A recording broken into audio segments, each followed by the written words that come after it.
Hello guys, welcome back to our channel. Today we'll talk about the best team in Europe at the moment. As we all know, since Flick arrived to Bayern, they won everything that is possible.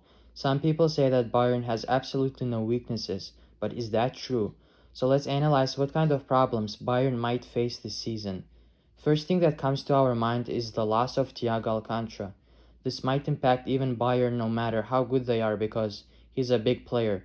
Then we might say that their bench is too short this season, which means they have a lack of depth. They have 14 to 16 world-class players, and the rest are academy products that are not ready to play consistently at this level yet.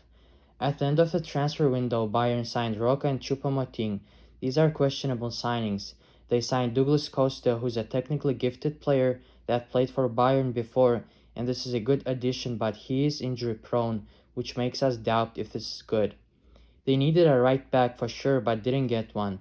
They also needed a player who could partner up with Kimmich, and again didn't sign one. This Bundesliga season is going to be very intensive, because the season started late and it will end early, so the schedule will be tight and dense. To go through the season will be very hard for Bayern. They will have a little days to prepare for their games, because they have Champions League games as well, and this is where squad depth plays a big role. We are predicting that Bayern should have a recession somewhere in November from the psychological and emotional point of view. Players had a very short time to recover from the last season, as they had games in the UEFA Super Cup and German Super Cup. This might bring Bayern into hard times. Looking at this tactical wise, we think that there is not a really perfect system in football. Every system has an opposite side and its own weaknesses. If Bayern are always hoping for high press and counter press, because they have a super high defensive line at the back, they can get exposed easily by playing passes behind, using the space behind the defenders. Looking at Bayern's slow center backs like Boateng and Zule, or even Lucas Hernandez, it is possible to run away from them as well. Fresh example that comes to mind is the game in the German Super Cup against Borussia Dortmund, where Dortmund pressure on Bayern's defense gave tough times to distribute the ball forward. Another factor that comes to mind is Bayern not always use excellent passing ability of David Alaba.